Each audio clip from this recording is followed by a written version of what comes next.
A couple months back on the main channel, I made a video where I went over how impressed I was with Digimon Universe App Monsters, aka Appmon. The Digimon season a lot of fans skipped, partially because Try was airing simultaneously and partly because it was a bit difficult to even realize this was a Digimon show based on its naming convention. I argued that it's not just a valid season of Digimon, it's actually one of the best seasons of Digimon I've ever seen because of its themes and writing and relevance. And I'm not the only one who thought that. A lot of Appmon fans left comments asking me to please talk about the rest of the series since I only discussed the first 10 episodes in that video. So I'm going to do just that. I'm going to share with you my notes on episodes 11 to 21 and also discuss the comparison that I can't help but make Appmon versus Digimon Ghost Game, the latest Digimon series. I noted last time how many similarities they shared, but I couldn't make a judgment call on which series did it best just yet, considering Ghost Game was so fresh. It only had like 5 or 6 episodes. But now that there have been 28 episodes of Ghost Game, I definitely have more to say, so look forward to that. And of course, sign off in the comments with your thoughts on Appmon versus Ghost Game. But first, let me run you through my episodes 11 to 21 thoughts. On some episodes, I'll have more to say than others. Some of my notes are just one sentence, some of them are like multiple paragraphs. 11 and 12 kind of wrapped up the Rei introduction arc that was left as a little cliffhanger in my last video around episode 10. Something that was building up in the first 10 episodes of Appmon was this kind of conflict with Rei. We learn his backstory, hear about his missing brother Hajime, who was kidnapped by Leviathan, the virus program itself. Rei's like Matt from Adventure, he would do anything for TK. Matt was just never pushed this far. Without getting too into it, Rei aids Haru and friends in a battle inside the net, returns our Appmon, then disappears again, but now, this time, leaving us off on this kind of distant ally relationship. It's cool, I can't wait for more Rei, but he mostly disappears here for the next 10 weeks. 13 was a Christmas episode, The Appmon Who Stole Christmas. The 24th and 25th of December are missing on the calendar. This is fun, just like Ghost Game, Appmon does the weekly Monster of the Week episodes, and some are higher quality than others, but they all have a connecting through line. Haru stays behind at the bookstore overnight, and it's framed as kind of creepy, and it reminds me of Ghost Game as well, just kind of framing Digimon in this kind of scary, light, child-friendly horror. The main thing that happens this week though is Gachmon shows himself to the girl whose dad owns the bookstore, Ai. She's super chill about it, even calling Gachmon cute and cool, and from here on out, Ai actually knows about Appmon and supports the team, which is great. Ghost Game's side characters like the boys, dormmate Nomada, and Ruli's friends, they still don't know the truth about Digimon, and any human who learns the truth in one episode is pretty much written out the next week. It can be a little frustrating,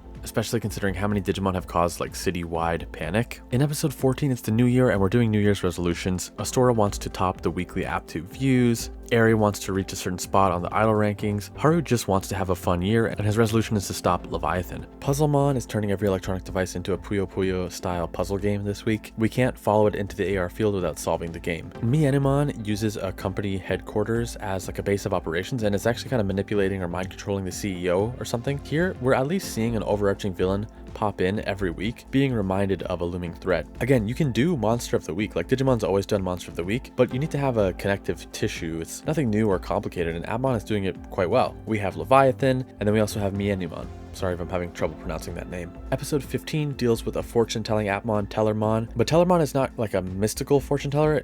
The quote is a first-rate data analyst. I really like that this isn't about mysticism, but rather interpreting data, just adding that real-world twist and that kind of digital twist to Appmon. The team splits into Haru and Rei and Astora and Eri, and I like this little breakup. Astora tells the others if the fortune is bad, you don't have to believe it. He tells them this after the gang is dejected and defeating by learning all these things about their future selves that they don't want to hear. Tellermon ends up being a 7-code Appmon, and when they defeat him, he goes into this season's version of the Digivice, the Apply Drive, and it's a happily ever after, I guess. 16 is where things really pick up. This is like the best episode of Appmon in terms of lore. A message from across time, the truth of the app drives. By the way, we're at episode 28 of Ghost Game, and as of the time of recording this, Ghost Game has done nothing like this. We have no explanation of the past, of what Hiro's dad was up to before the events of the series. In episode 16 of Appmon, Haru's grandpa is a researcher and mathematician back in the 60s. A scientific relative is another shared trait of Ghost Game and Appmon. Haru's grandpa recorded a message on an old VHS as opposed to the net so that Leviathan can't hear it. So we pop in the VHS and it's all very cool and exciting. Timemon is the guardian of time and will reveal everything. In 1956, America was first discussing the concept of AI, the Dartmouth workshop, and how AI could be used in war. We learn about the fathers of AI. This is very cool and almost Tamers-like with the monster makers, the Wild Bunch, that kind of part of the show that dealt with the scientific parents a generation before Tamers took place. place. The grandpa invented Minerva, who decades later was attacked by Leviathan, who was actually a part of Minerva. It's a little complicated, but Leviathan did this because it decided it could evolve further without the restrictions/rules that humans imposed on Minerva. Leviathan won, but Minerva is still out there and escaped, and is the one who sent the kids the Apply drives at the beginning of the series. This is so cool. I was wondering what that was all about. She's laying low from Leviathan, but if the team can get all 7 code Appmon, they can summon Dantemon. The kids are told they will need ultimate level Appmon to be able to survive the deep net/the dark web, and Gachmon will unlock his ultimate form from fusing with Timon, but he has to beat Timon first in a fight. It's the most meaty episode by far, and in 20 minutes we have learned so much more about the rules of the world, the history, the motivation, and where we're headed compared to Ghost Game, who just kind of stubbornly refuses to talk to us about anything lore-wise. 17 and 18 are fun, but not colossal episodes, so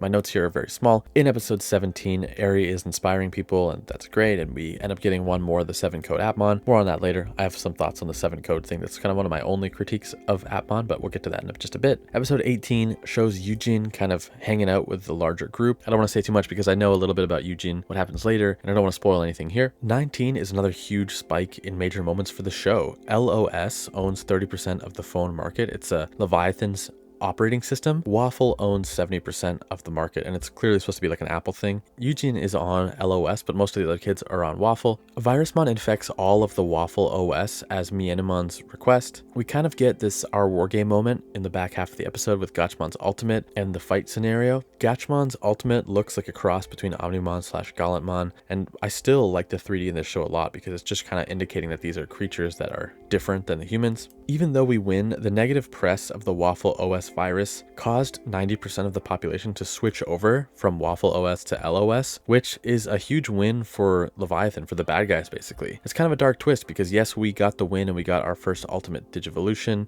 or Apply-volution, but this looming downside, knowing that Leviathan scored a major win by destroying Waffle OS's reputation internationally and forcing people to switch to its LOS, is kind of eerie. Gachmon's ultimate also included this 60-second timer factor where Gachmon could only maintain ultimate for 60 seconds. I think this is really neat. I want Digimon evolutions to have more restraints, whether it's a time limit or a limit on how much power they can exert. Like in Dragon Ball Z, when a character will say they can only hold a form for X amount of minutes, or that they're shaving off hours and days from their lifetime by using a certain form and power level. The latest Ghost Game had something similar where Kano Weissmon kind of overdid it and had to power down, but the show didn't explain why that happened. And I think this is like the ultimate difference between Ghost Game and Appmon. Appmon made it explicitly clear what was going on with the 60-second countdown and added to the tension of this combat because we know what's going on, we know what's at risk, and we know what'll happen if we don't finish the job in time. Ghost Game almost did the exact same thing. Like, it almost copied the idea of like a ultimate restraint, but it just did not decide to explain itself at all. And so I really think that is like the Ghost Game versus Appmon kind of comparison in a nutshell. One show is willing to discuss its rules and its world, and the other show isn't. Episode 20 is called Farewell Astora, Dreammon's Nightmare. Astora is going to train for 2 years. While he struggles over whether to pursue his dream as a YouTuber, Dreammon presents him with a choice. Meanwhile, his father fails to return from his daily workout. Here we learn Astora is mixed, I think. I think this is his biological mother. Astora's mom is named Jenny and is from England. It's cool that there's like a half Japanese / mixed race kid in Digimon, but I don't know why he calls her Jenny. They didn't really explain. I don't think it's his stepmom. I think it's his biological mom, but he calls her Jenny for some reason. The virus-infected Appmon of the week is causing mayhem with fitness and health apps this time, pressuring Astora's dad to keep running and pushing himself despite his heart condition. It's kind of messed up, actually. Here we get Musemon's ultimate, Entermon. The 60-second countdown is still a thing, and it's still a cool restraint. We get another of the 7-code Appmon. This is only one component that is kind of strange to me in Appmon. It's just pretty random. We usually don't learn that one of the enemies is a 7-code Appmon until the battle is over, and there's no way to tell which ones are and are not 7-code Appmon, so it strikes me as one of the weaker writing components of the show. In episode 21, Eri wants to become one of the selected members of Applyama 470. To pass the audition, she undergoes strict training under Coachmon's tutelage, but is Coachmon secretly working for Leviathan? This is Eri's ultimate episode. It's less emotional than Haru's and Astora's in my opinion, but still a good moment of growth for her in that she is not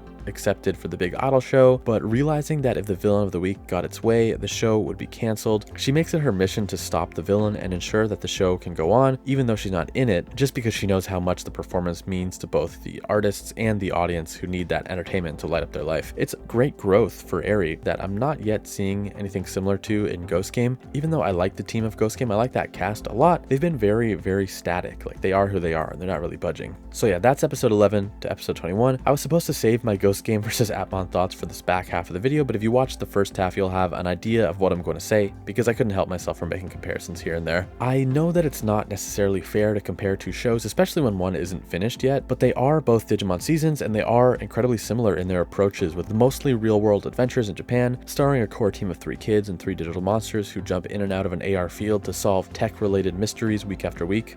Again, very hard not to compare the two. The big difference is that Ghost Game so far just refuses to tell us what's going on and fill us in on the bigger picture. Even by episode 2 of Appmon, we knew about Leviathan and its plans. That's the big endgame, like Calamity Ganon in Breath of the Wild. It's far away, yes, but we know where we're going. Then by episode 12 or so, we know about our rival's motivations, so our first antagonist is turning into an ally with Rei. By episode 16, we got that meaty history lesson on the rules of this world. Ghost Game has nothing like this, and it's so frustrating because we all see these clues every now and then that the world building is there, but they're holding everything back from us. By episode 16 of Appmon, we know that ultimates are necessary, and we know who connected the kids to their Apply drive and got the series wheels in motion. Gachmon's ultimate debut was also really special and packed an emotional punch. It felt earned because we had been told 3 weeks prior that ultimates were necessary and that we should expect them. In Ghost Game, we got Gamamon's ultimate in episode 25, but it might as well have been like a 4th champion in terms of excitement or impact. We didn't even solve or resolve the Ghoulish Gamamon stuff before we got our ultimate here. Then a few weeks later, that ultimate had a weird timeout / energy overload, causing it to de-evolve. Again, Appmon had something similar with a 60-second timer for ultimates, but Appmon explains it and makes the scene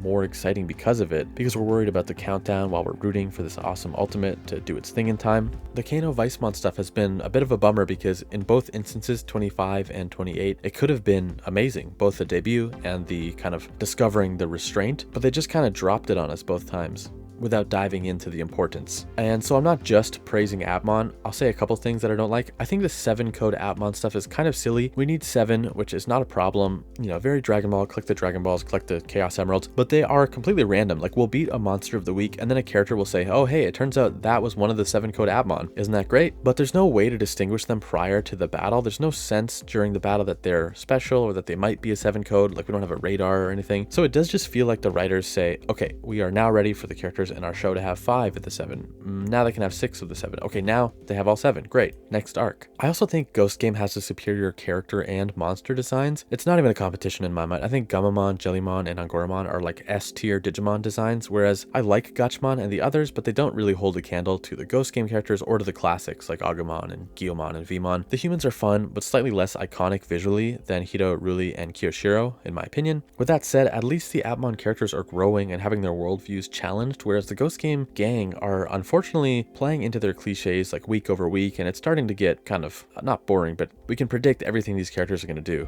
If there was a way where we could have a single show with the designs of Ghost Game, with the story and pacing of Appmon, it would probably be the greatest season of Digimon ever. But as it stands, we have these two extremely similar but different Digimon entries where neither is perfect. But I think technically speaking, and probably objectively speaking, for all the reasons I listed throughout this video, Appmon is the superior show as of episode 28 of Ghost Game. I can say for sure I enjoyed the first 21 episodes of Appmon more than the 21 episodes of Ghost Game. And sadly, the more I watch of Appmon and the more I think about Appmon, the more frustrated with Ghost Game I become, because it's a clear example of what Ghost Game could be doing. So yeah, I think I'll stop here. I won't have a grand in conclusion moment since we're on the second channel, and this is more off the cuff. I wanted to give the Appmon fans my thoughts on episodes 11 to 21, and then I couldn't help myself. I had to ramble about my current thoughts on Ghost Game. For me, it's hard to talk about Appmon without talking about Ghost Game, but let me know what you think. I'll try to share my thoughts on the next 10 episodes in the near future if you guys liked this. Thanks for watching. If you have the time, please watch another video on this channel to help me get to 4,000 watch hours. I think I'm at about 2,000 watch hours right now, but you need 4,000 to get monetization turned on for this channel. Thanks. See you on Sunday for the Ghost Game episode 29 review on the main Digino channel. Okay, bye for now. Bye for real.